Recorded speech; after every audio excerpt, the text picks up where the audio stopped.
Fears of a Russian invasion of the country, with more than 100,000 Russian troops stationed along Ukraine's border. The U.S. State Department also issuing a do not travel advisory. Escalations between Ukraine and Russia continue to rise. The U.S. State Department has issued warnings for personnel to leave the country of Ukraine. Those consequences will be felt economically.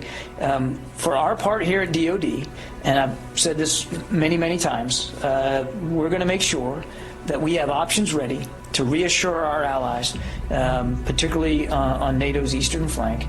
If there's another incursion and if they need that reassurance, if they need capabilities to be bolstered, we're going to do that. The U.S. Defense Department is working along with NATO allies and other allies in the Baltic region.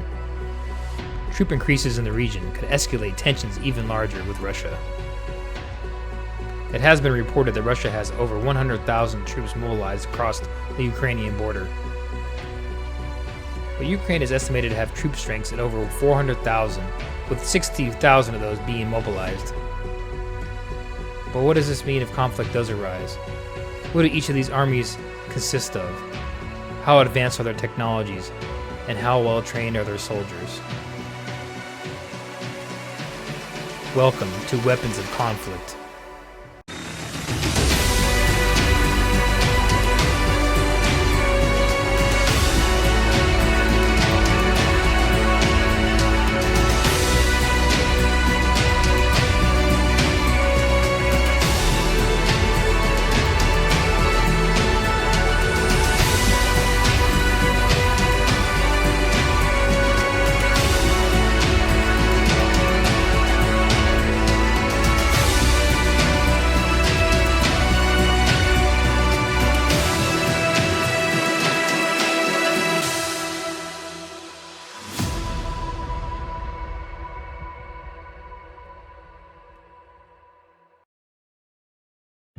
The armed forces of Ukraine are the principal fighting force that is used to deter any aggression towards the country.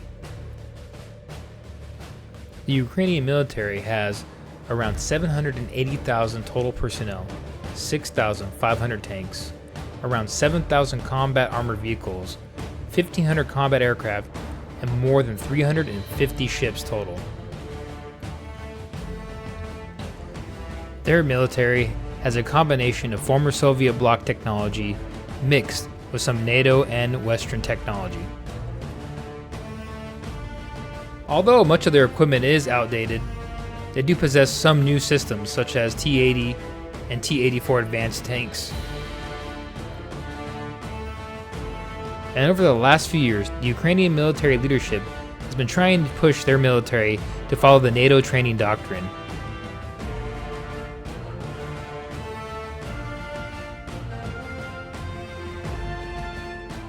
The Ukrainian military has also been modernizing their air force as well. Although much of their equipment is former Soviet bloc, they have been modernizing and upgrading that equipment over the last few decades. Ukraine has been trying for many years to join NATO, and this is one of the reasons why the Russian Federation is so angry with them. The Ukrainian Air Force consists of mostly former Soviet bloc airplanes. In recent years, they have acquired more advanced training simulations, like computer programs that help train their soldiers for anti-tank and anti-air combat. But one of the most significant events that has happened over the last few weeks is the delivery of the NLAW anti-tank missile system from their NATO allies. The main battle tank and light anti-tank weapon, MBT-LAW, or also known as the NLAW, was a joint British and Swedish short-range fire-and-forget anti-tank missile system. Recently, Britain has delivered these weapons to Ukraine. This is a disposable weapon, meaning the infantry units can fire, forget, drop the weapon down, and move on to the next target. This weapon could be deemed a huge threat to Russian Federation forces, as it is one of the most advanced anti-tank ground weapon there is today. But now that we have discussed the Ukrainian military, we will now move on to their adversary, the Russian Federation. The Russian Federation, formerly known as the Soviet Union, ranked 5th as one of the largest militaries in the world. Not only are they a very advanced military with advanced weaponry, they have some of the most well-trained soldiers in the world. One of their newest pieces of equipment is the T-14 Armata tank.